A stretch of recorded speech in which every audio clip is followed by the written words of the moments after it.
Hey, everybody. Thank you so much for joining us tonight. We're so excited that you're here. Thank you for taking time out of your busy evening to hang out with us. I'm excited to have my friend Adam Dovico with me. Hey, Adam.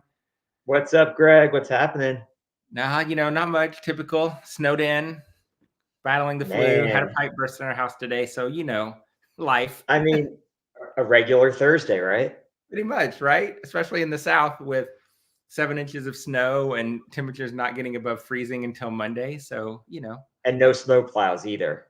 So. Right. Like 4. We have like 4 snow plows trying to plow all of our roads. Yeah, that was my biggest shock. I grew up in New Jersey where, if it snows, the snow is gone by the time you went to school versus now I live in North Carolina and the entire state, like Tennessee, has 4 snow plows. And so sharing 4 snow plows across a state that size just doesn't work out well. So much like Tennessee, North Carolina thoroughly enjoys a long stretch of snow days when snow or the threat of snow happens. Right. Yeah. We typically will get a snow and like within a day it's gone because it'll warm up. Yep. But we didn't get that this time. So yeah, we're just snowed in, which is nice. It's nice to get a nice snowstorm every once in a while. That's right. Enjoy it. So we are excited to talk to Adam tonight about data and how he uses data to build his school culture. We're excited to answer any questions that y'all have for Adam. We're really excited because it's always good to get an admin perspective on things. So I'm really excited to talk to Adam tonight and get that admin perspective. We're also going to give away a free ticket to Elevate Virtual.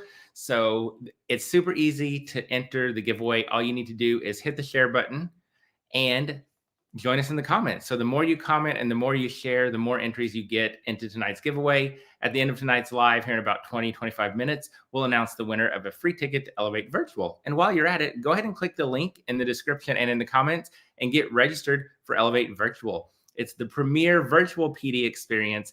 Begins June 1st. You have 90 days on-demand unlimited access, 30 sessions, 4 keynotes, $500 in free downloads for your classroom, $10,000 in giveaways, so much more. Y'all are not going to want to miss it. So click the link, get registered because prices will go up March 31st. So go ahead and get registered now before that price goes up. And listen, if you don't do it now, you know what's going to happen. You're going to get busy. You're going to forget. And then you're going to be like, oh, I wish I had done it. So get it over with. Go ahead and register and get it done. That's right. Do it now. All right, Adam, tell us a little bit about yourself. Sure. So I am a career educator, and I have done a little bit of everything in education. So I started off as a teacher, as many of us do. And then I discovered leadership, school leadership and administration. So I worked my way into kind of a coaching role for a little bit, and then got into administration where I was a principal. And along the way, I've also done some kind of adjunct work at a university. So I worked with student teachers and cadets, and I've had the awesome opportunity to travel around the country doing professional development for the past 15 or so years, and just really seeing education from a lot of different angles. Currently, I have the pleasure of kind of training the next generation of school administrators. And so I'm a professor and get to teach still, but with adults and those who want to be principals and heads of school and curriculum people. So it's really a great opportunity to kind of give that passion and excitement and effective ways of leading a school to future administrators. I love that. And I saw a meme yesterday, I think, um, and it talked about something about like when teachers are talking about like frustrations with the policies and the curriculums, like it's not directed at our school level admin, right? Because our school Right. level admin are the one, they're in the trenches with us. They're the Absolutely. ones who are there supporting us and helping us and trying to make the best of things. And so I love that you have the opportunity to train future leaders to be the best admin that they can be. Because I know I've seen your work, and I've heard from teachers who have worked with you, and I want you to be my principal. So I'm so excited that you're training up future generations of leaders for us. Well, thank you. That's very kind of you. And I'll tell you what, being a principal is the hardest job I've ever had, hands down. Like there's not even a close second. It is the hardest job that I ever did. And at the same time, it was also the most rewarding. And I don't say that lightly because I loved every minute I had in the classroom being a teacher. But just being an administrator has that far-reaching effect. And there is just something special about saying like this entire school is my classroom, and that's always my big message to educators who want to enter that field, because oftentimes you'll hear through the murmurs, and it's the quiet part that people say like, I just want to get out of the classroom, and that was never my intention. And I will say, if anyone uses that as their motivation for going into administration, you're going into it for the wrong reason, because if anything, you should view administration as you're just entering a larger classroom. And so you might have now 500 students instead of your 25 or 30. And when you view it like that, you're never truly leaving the classroom. You're just making it a bigger one. Yeah, I love that. I love that you look at it as a classroom. I think that is powerful. And I think that we need more of that, right? Because teachers, we often are told, and we talk so much about it, they're not my kids, they're our kids. And so Right. to have that start at the top, I think makes a profound impact. Absolutely. And, of course, it sounds good, right? Like, the whole school's my classroom. But I think there's really something to be said about what does that actually look like, right? And how do you do that as an administrator? How do you actually get into your giant classroom? And it's not complicated necessarily, but it takes intentionality, because one of the things that I learned very quickly as being a administrator is you get pulled in a lot of directions, and a lot of those directions pull you away from the things you want to do, such as being inside classrooms or working with teachers, working with students. And so you have to prioritize, how do you remain true to yourself and true to your mission, as like, I want to still be inside those trenches, while still maintaining the responsibility of being the administrator. So my session actually, if you want to transition, my session actually is going to touch upon a lot of that. We're going to be building a culture of a data informed school culture. And to do that, a lot of it really starts with the administrator, starts with the school leader. It starts in the classroom as well. There's a lot of different layers to it. But part of it, at least part of that, is truly understanding that there is not just one way to look at data. There's not just one thing. It's not one person's job. The data person doesn't exist. It is everyone's responsibility to be a part of that culture. I love that because and I'm working with Katie Knight on a data Mhm. session for the in-person conferences, Yep. and we've had the same conversations that it's not just my data, it's all of our data. And what are we Right. going to do with that? And I think having it woven into the school culture Mhm. can be a game changer. So give us one or two simple little things that teachers can do to help with that. Mhm. So one of my favorites, hands down, it's kind of a duality. So it starts with something I call student data notebooks, and many teachers have used data notebooks for sure. What I like to emphasize within that framework is the students truly are taking ownership of their data. This is not just a notebook that the teacher possesses and the students just kind of look at it occasionally. This is truly created, maintained, and internalized by the students. And when I was principal, curriculum coach, and all that stuff, we did these with our kindergartners. It started with our kindergartners, and it built all the way through. And when the students take responsibility and ownership and accountability for their own data, the growth is tremendous, because they are making their own goals. They are making uh, realistic gains and goals, and we teach the students how to do that. Now, the duality happens because the part two of that, after you have your notebooks, an event that I like to have, and I've done this across schools, is a student-led conference night. Because, Greg, think about it. What traditionally a parent-teacher conference, what happens, right? The parent comes into the classroom, the teacher's there, maybe a student is sitting there, probably not though. And then it starts something like, teacher, here's how the student's doing. Parent says, oh yeah, I see that too at home. Or, oh, thank you for letting me know. Teacher says, here's some things we can work on. Parent says, hey, that's great. That sounds good. I'll work on that. Thanks so much for coming in. It was great seeing you. Right. And in that entire session, not one time has the student had any voice in that conversation.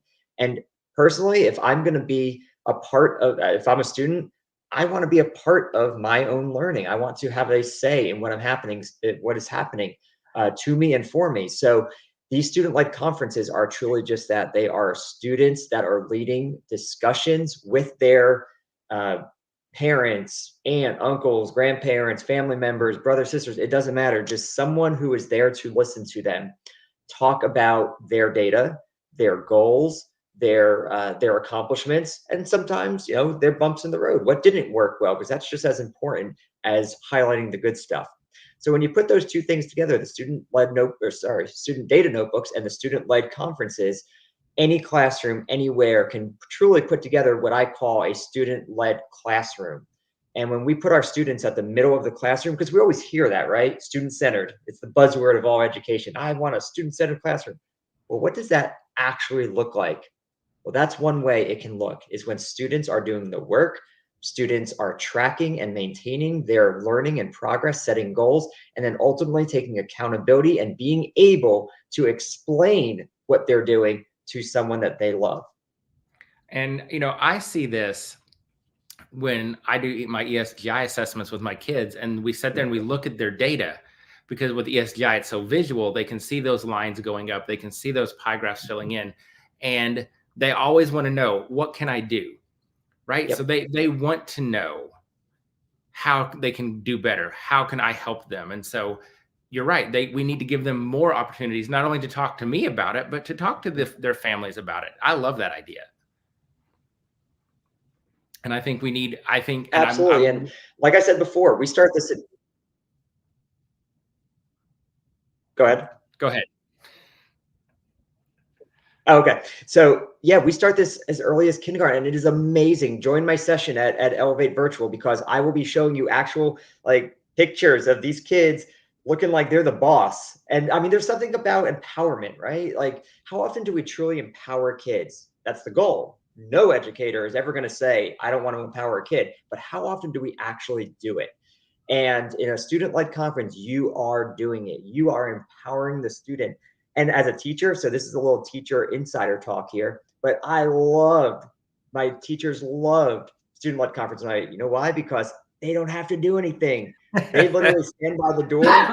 They wave hello to the parents and the kids as they come in, and then they wave good night on the way out.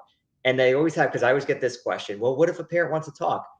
What you do is you have a clipboard by the door, and you say, hey, if you'd like to follow up, have a separate conference, no problem. Go ahead and sign up. But tonight's not the night. And so we established that as a school, and we've never had an issue with it. But now the parents, it was always the highest rated night. Parents, because we always do surveys after, and it was always the highest rated event we had across the board for these nights. I love that. And people in the comments, everybody's loving it. People are really excited about this. So listen, y'all, if you want to get all the details on what this looks like in a school, how this works, make sure to register for Elevate Virtual.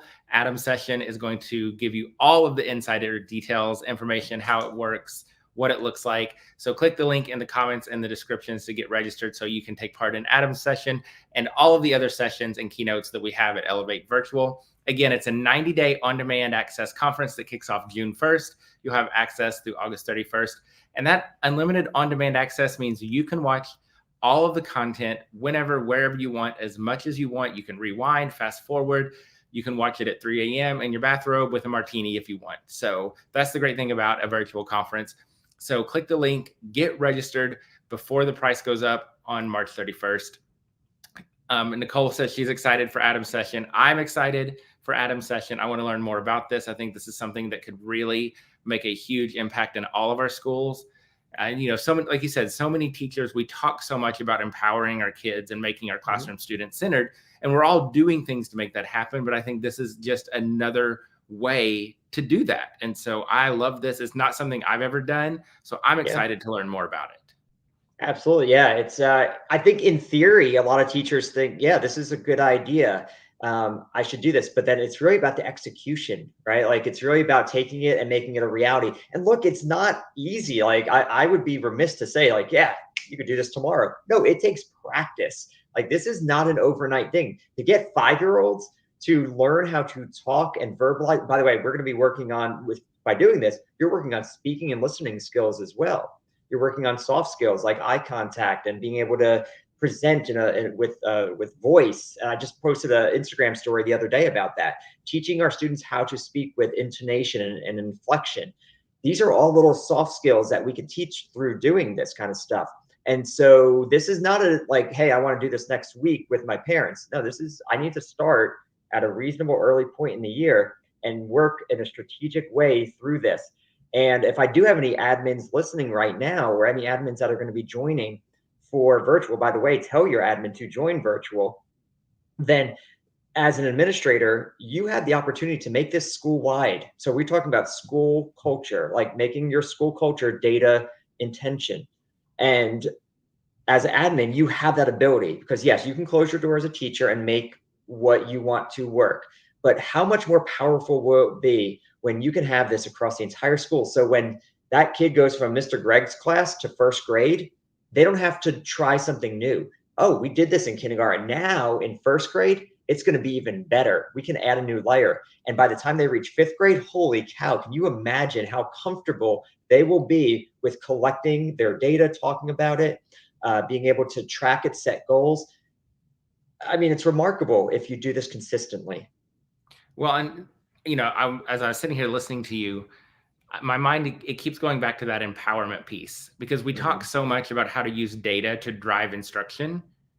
But what if we were using data to also empower our students? And what impact does that then have on instruction and learning, right? If our kids are Absolutely. empowered about what they're learning and about their progress, they're just going to be more engaged in their own learning. And so it's a Yeah. win-win all around. Absolutely. There's so many different layers to this. By the way, oftentimes when we hear data, and this is something I'll talk about in the session, oftentimes, and it's okay, our minds typically go to like the content, the assessments, that kind of stuff. Don't forget, like data also applies to our discipline. It's our attendance, it's our demographics. Data is a widespread thing. So for the students, and I've personally witnessed this with discipline. We have students who are just those high flyers to the office, and we specifically in their data notebooks, they are setting their own goals for their own discipline. And so in some schools, especially if you use an MTSS framework, you might be familiar with like a check-in, check-out system. A data notebook is a great place to house that kind of data. And instead of the teacher checking off each time, that student goes in there and checks off how they did and what their goals are and if they met it and if not. And instead of having that meltdown at the end if they didn't reach their goal, it's now a reflective opportunity to say, all right, today didn't go so well. What can I do tomorrow to make this a little bit better? And I almost need Crystal here right now. I don't know if she's listening, but Crystal's SEL workshops really fit well into this because she talks a lot about, zones of, help me out, zones of Regulation. something. Regulation, thank you. Zones of regulation. And it all ties in. There's so much interconnectivity between these types of sessions and things we can do in our classroom. Right. Well, and I think that self-reflection piece too, like getting the kids to talk about things and to Mhm. process why didn't you, get all of your points today, or why didn't you meet your goal? Like I think that's another huge piece of it that we don't always give our kids enough opportunity to do. Absolutely. We go back to that empowerment and the accountability piece. Because if I know I'm the one that has to mark off this sheet at the end of the day, if I'm the one that has to now explain to my mom, dad, aunt, uncle, grandma, grandpa, whoever, if I have to do the explanation to them on what happened today, that's a whole different story than if the teacher has to make that call. Not to say the teacher can't make that call or shouldn't make that call, but that element of accountability for your own actions, your own behaviors, your own habits, and achievements, that goes a long way. And at the end of the day, I have seen so I mean, I've done this at for many years across different schools, I've seen so many students make improvements on their own fruition. It's not mom or dad telling them, it's not teacher telling them, it's them saying, hey, you know what? God, I don't like how I scored on this. I want to do better. And by the way, with my own two kids, my kids went to my school and I saw them. And my younger son, he's kind of a high flyer, and he went and he would get like 90s and 92s, and he said, you know what, I want to get higher. And so this is not just about kids who struggle. This is kids at all ends of the spectrum who are just reaching for higher goals, wanting to do better, find that intrinsic motivation to reach higher. And you can do that through that accountability. Absolutely. I think that self-motivation, right? Like, Yeah. I think we all want to do better. And I think getting our kids to talk about that and set those goals and reach for those goals is awesome. I'm pumped about this session. I think it's going to be I am awesome. too. And you know, we really focused in on just a very small sliver of this session. I'm going to be going through, I think it's 7 different ways that you can build a data-informed school culture. So the student-led notebook, student-led conferences, and the student data notebooks, that's just one very specific example. I'm going to be going through a lot of different ways that you can bring this into your school. So if at the end of the day, you're not a big fan of the notebooks or the conferences, that's okay. I've got lots of different examples that I'll be bringing to you in the session. I'm glad you mentioned that because there had been several comments and questions kind of flowing through about the execution piece. And so I wanted to know, like in your session, you're going to walk us through some of that, showing us ways to actually bring that into our classrooms, correct? Exactly. Yeah. I mean, a lot of it's going to be anecdotal, self-anecdotal stories and just real life examples. It's kind of just the nuts and bolts of step 1, step 2, step 3. And it's not rocket science, but it takes intentionality and it takes time. And so most of these things that I'm going to be presenting are not things you're going to start tomorrow and expect to be done on Monday.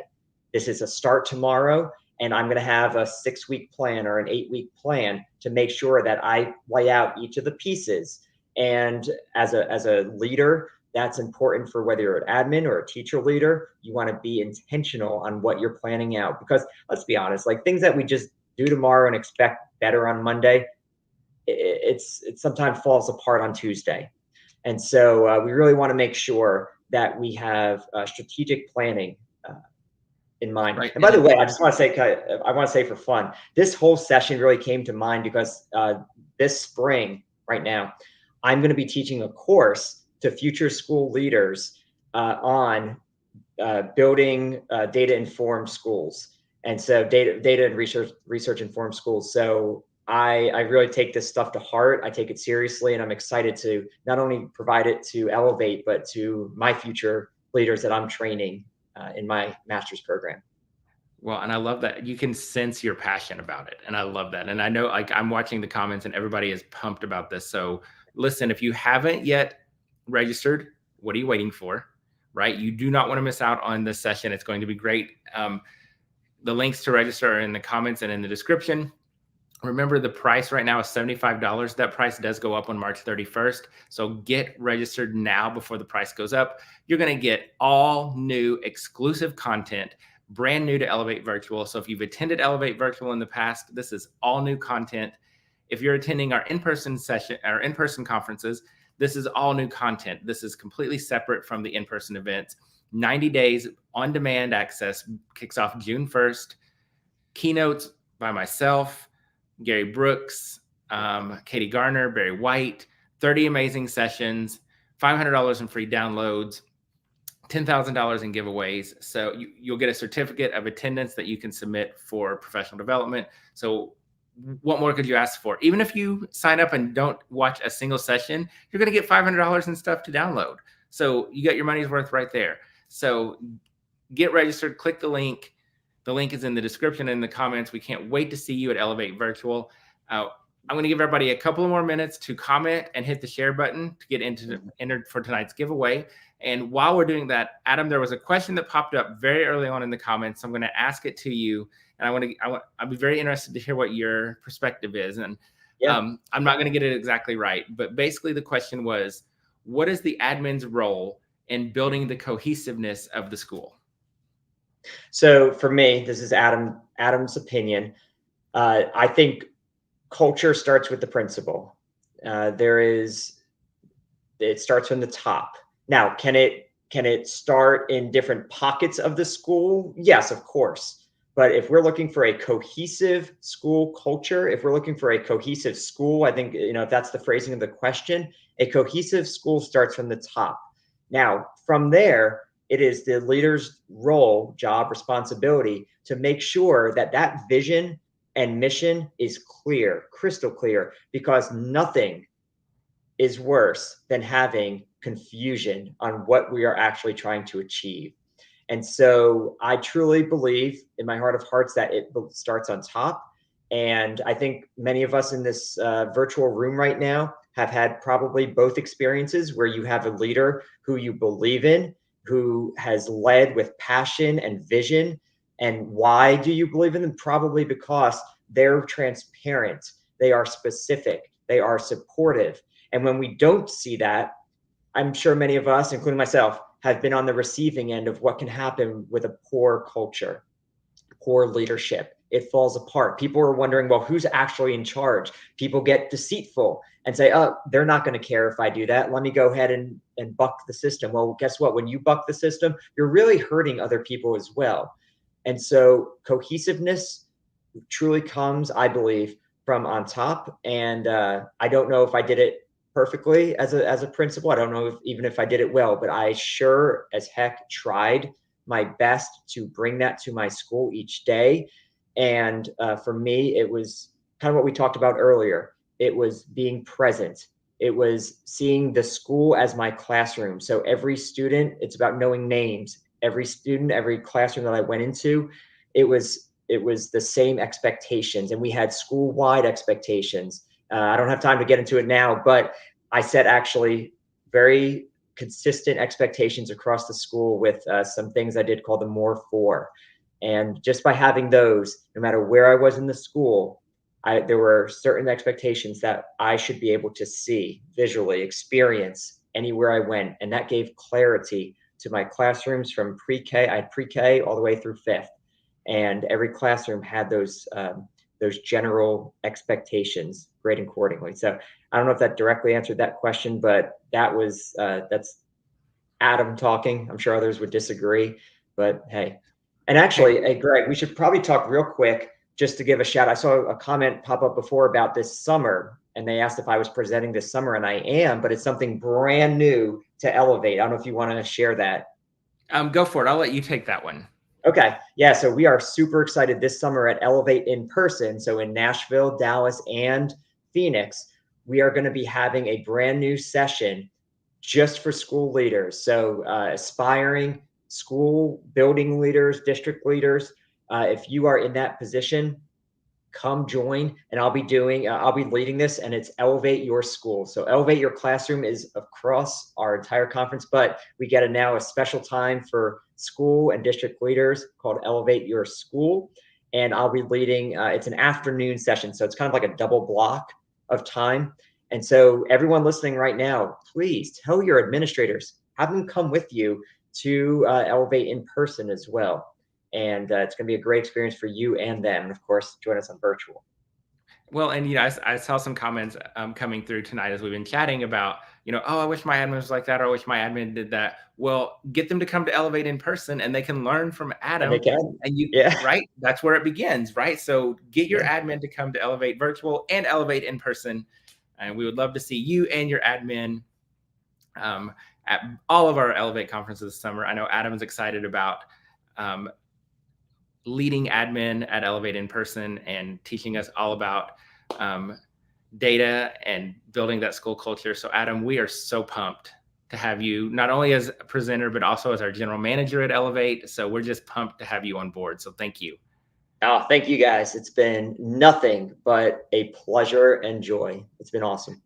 All right. So I'm seeing lots of people mentioning admin. So y'all tell your admin, bring them with you to Elevate, because listen, if you can get your admin to come, imagine the impact that that's going to have, not only on your classroom, but on your school. So get those admin to join you. All right, Jose, can you pick us a winner for tonight's ticket giveaway? So one lucky person is about to win a ticket to Elevate Virtual. Melinda says she's thinking hard about Nashville. Well, listen, Melinda, you need to stop Yeah. thinking and do it, because Nashville will sell out, and it will sell out quickly. It did last Yes. year, just like that. Before we knew it, it was sold out, and everybody had to go on a wait list. So don't wait too long, because you'll be on the wait list and you'll be sad. Don't be sad. Don't be sad.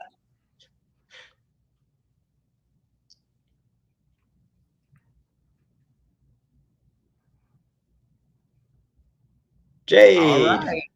Congratulations, Jade Lloyd. You just won a free ticket to Elevate Virtual. So Jade, we will be, you need to contact Crystal at elevateyourclassroom.com to claim your free ticket to Elevate Virtual. Congratulations, Jade.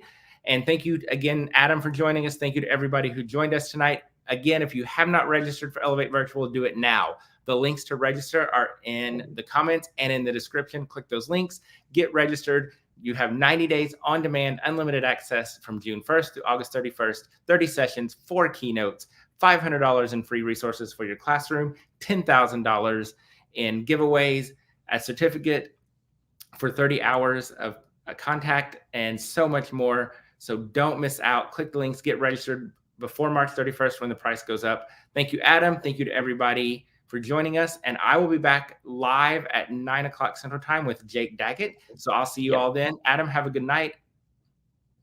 Thanks, everyone. Bye, y'all. Bye, everybody.